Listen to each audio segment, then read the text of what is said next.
What's up everybody? Welcome to another episode of the Poker Vlog. Today we are headed to Macau to play in some of the... No, I'm just kidding.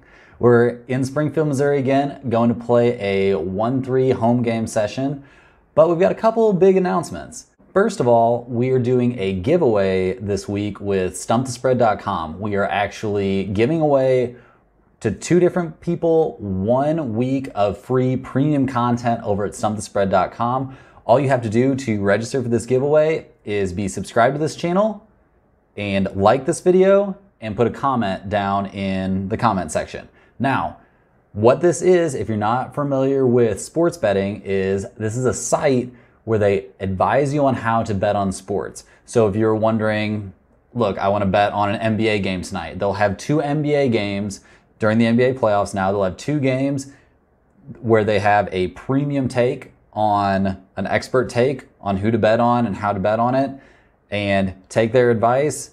They've been making money over the long run with these picks, so hopefully that goes well for you. They also have premium baseball picks, which I happen to personally know have been killing it lately, so that's been great. And they do UFC for the UFC fights coming up. I think there's a new card this weekend if I'm not mistaken, and also they've been killing on the NHL playoffs.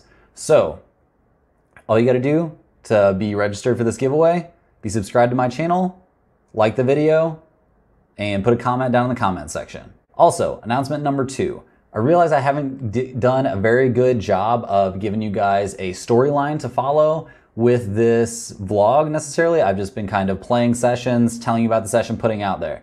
I'm actually kind of on a interesting trajectory right now in my life. So I want to give you guys a deeper look into that. In the next video, I'm going to go over everything that's happened to me and with my poker career since the coronavirus shutdown. So you'll get a very interesting, I think, insight into that coming in my next video, which should be next week. So definitely look forward to that. It's going to be a cool one. Now that we got all the business out of the way, let's go ahead, hop into this session. Okay, jump into some hands here. This is the second hand that we play of the night. So right off the bat, got 300. We look down at pocket queens from the big blind, so great way to start, hopefully. There are several limpers, as there almost always are in home games. I make it $15 to go, maybe could have sized up here, and we get 3 callers. So, okay, seems like a fairly standard way to start this hand. Flop comes down queen high, so we're flopping a set right off the bat. Pretty exciting. Great way to start the session. Action checks to me, so not that crazy. I go ahead and bet 15 again. I think this is too small multi-way. It's a very dry board, obviously, so it's gonna be kinda tough to realize a lot of value. So I'm obviously not wanting people to fold here, but I still think I could size up significantly. The middle position player and the middle position 1 player both make the call. So we get 2 out of our 3 opponents to call when we've got the top set, when we've got the nuts. So we're very happy with that. Turn comes down a jack of hearts. So now there are 2 hearts on board. Backdoor flush draw is a possibility, but I don't think we need to be too worried about that, at least not yet. The action checks to me yet again. I size up a little bit this time, but not nearly enough once again, and I bet 35. So I think I could go way bigger here, obviously. Really sad that I don't. This is a very repetitive issue that I need to fix. Only the middle position 1 player makes the call. River comes down the 9 of hearts, so it completes a lot of straight draws, and it also completes the backdoor flush draw that we were initially worried about. I go ahead and lead out for 55, and we're a little bit concerned when we get called, but not too concerned because he shows us the 7-6 offsuit. He had 2 pair against our top set.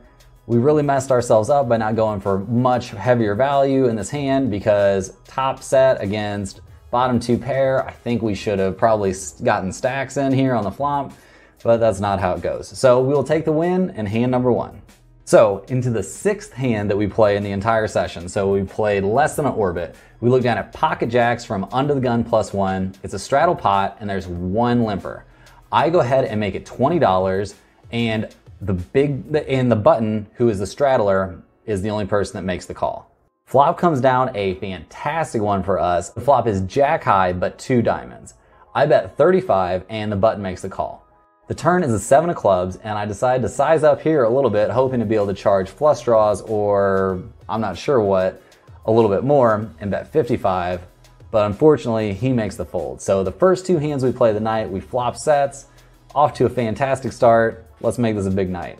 A little bit later on, we look down at king clubs, queen of spades from the big blind. We're starting this hand off with about 450. The hijack opens to 7. I make the call. I don't think this is a great call. I think I should either 3-bet such a small open or fold, maybe? I don't know. I think it's kind of okay. I'd be a lot more okay with calling if he had bet something like 12 or 15, which is a more standard open size. With such a small open size, it's very weird. The flop comes down, queen 8-3 with 2 diamonds. So I flop top pair and a very good kicker. The action ends up checking to me, which is a little bit weird, but with such a small initial open, I don't know, it's a very odd spot. I go ahead and bet 15 and I get 2 callers. So interesting so far. The turn comes down the 2 of spades, so a blank, but it also brings a backdoor flush draw. So we've got a front door flush draw and a backdoor flush draw heading to the river. I go ahead and bet $25 on this turn, and the under the gun +1 player is the only caller. So we're going heads up to the river, which is the 10 of clubs. So it does brick out all the flush draws. It bricks out pretty much anything. So this is a great card for us and our top pair, almost top kicker. I go ahead and check. Under the gun +1 bets 35. I call, and he shows us a queen and then mucks his hand. So we must have had him out kicked. Pretty stoked about that. We are 3 for 3 now, guys. 3 hands, 3 wins. This is going in a good direction. A while later, I look down at king 9 of clubs from the small blind. It's a limped pot, and I'm starting this hand off with about 550. So in the small blind, I guess I maybe could have tried to open it up here, but with king 9, and you know you're not going to take it down pre-flop in this game, I think it's okay to just go ahead and complete, let the big blind check, which is going to happen most of the time, and go ahead and see a flop. That's what happens. We've got 7 limpers. We're off to see a flop. Flop is a pretty good one for us. Flop comes down ace high, but with 2 clubs. Unfortunately, it's not the ace of clubs, but that's okay. We'll take our second nut flush draw. I go ahead and lead out for 10 and get 5 callers. Yeah, not a joke, 5 callers out of the 7. So, all right, time to hopefully bang off a flush here. Turn comes down the 2 of spades, so I whiff my flush, go ahead and bet it anyway. I lead out for 25 and get 3 callers this time. So being the first to act is a really awkward spot. I don't play too many hands out of the small blind, I don't think. So we're going extremely multi-way to a river that we are really freaking hoping will be a club. So luck is with us tonight, running great. River comes down the 3 of clubs, so we've got the second nuts here. Time to kind of get some money in, right? Well, I check. I have no idea why. Under the gun bets 100 and the action folds to me. Now, I think I should have raised here. Clearly, I don't raise. Pretty sure I should go ahead and raise. It was a really weird spot because there's a very tight player in the big blind that had also called the whole way, and I think that's how they would play even an ace with a flush draw. I could be wrong, but I think that's how they would play this hand. They're that kind of tight player. So anyway, I make the call and I'm good. Under the gun does not show us what they had. So we'll go ahead and take this one down. A very big pot, great to win it. Feel like I should have won more, but I don't know if I get called if I raise anyway. So we'll take this one down and we have one another hand. So we are 4 for 4. Things are going fantastic so far. So the next hand we're gonna look at, I've got ace 2 of spades from the hijack. I'm starting this hand with about 700. The action limps to me and I make it 20. Think this is fine, probably actually very good to do, something I should be doing more, but I don't, unfortunately. Small blind and the big blind both make the call. So we're off to see a flop. Flop is a pretty weird one. Flop comes down 9-6-6. So I obviously still have an uncapped range. I have all the big hands. So I decide to go ahead and represent having a overpair to the board and bet 25. And only the big blind makes the call. So pretty happy playing this pot in position, feeling good. The turn comes down to 4 and we both check. I think I should just go ahead and keep betting here and try and take it down now. I think I probably could have, but I check it back. I don't like that play at all. River comes down a 9. So we've got a double paired board. Pretty odd spot. I showed a lot of weakness on the turn, and the big blind decides to try to take advantage of that by betting out for 50. I think about it for a while with how much weakness I showed on the turn, plus his range being pretty weird. So he definitely has more 9s and 6s than me. But is he gonna play top pair or trips like this? I don't think so. Like, he's not gonna play top pair like this on the turn. He's not gonna play top pair, he's not gonna play trips like this on the flop or the turn. So I decide this is one of those times I'm gonna try to make a read and catch this bluff. I make the call and he snap mucks his cards. I'm good. I've got just having an ace with having an ace with the paired board is good enough to take this one down. So it feels great to pick off a bluff and win another hand.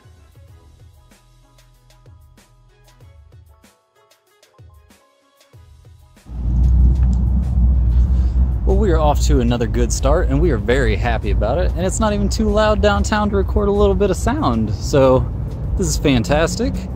We're in for 300. We're up to like 9 something. Hit sets on 2 of my first, like the first 2 hands I played. I had pocket queens, flopped a set, pocket jacks, flopped a set. Had a, it's like 7-way pot where I end up hitting the second nut flush and it was somehow magically good. So that was awesome. I made a really good call with ace high and was good. So things are just working out. About to get back in there, take a little walk. Life's good. Cards are good. So after the ace-2 hand, I take a little break and walk around.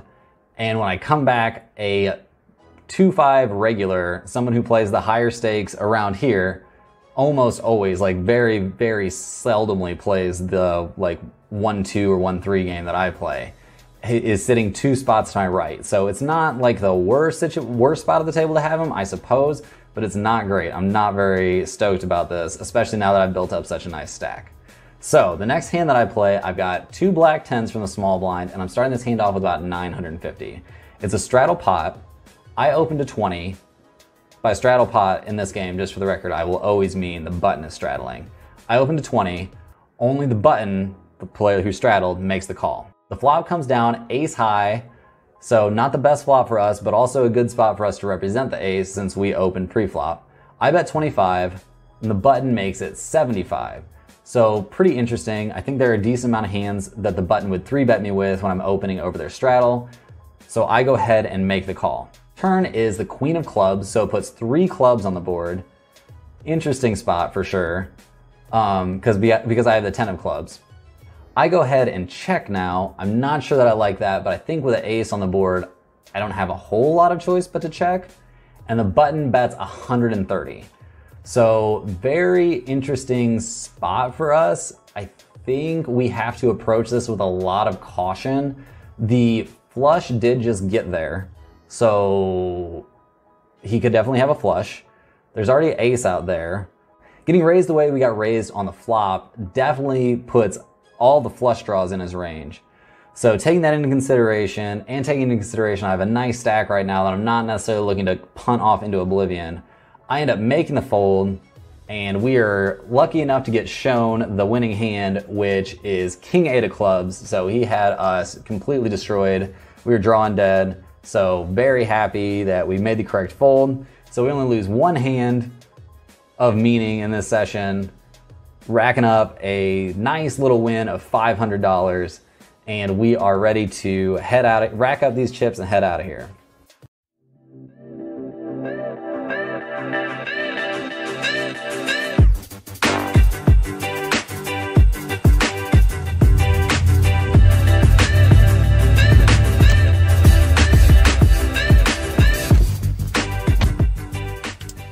Well, guys, kind of a quick session tonight. Played pretty well. In for 300, out for 800 exactly, I think. And yeah, played pretty well. Made a good but pretty straightforward fold the last hand I played of the night. I think that's a good evening's work. Time to go home, relax a little bit. I think we deserve it. That's all for today's episode. In for 300 and out for 800 for a solid profit of 500 bucks. Don't forget to like this video, subscribe to the channel, and put a comment down below to be entered for one of the 2 free Stump the Spread premium packages. I'll announce the winners in my next vlog. Have a good one, everybody. I am out of here.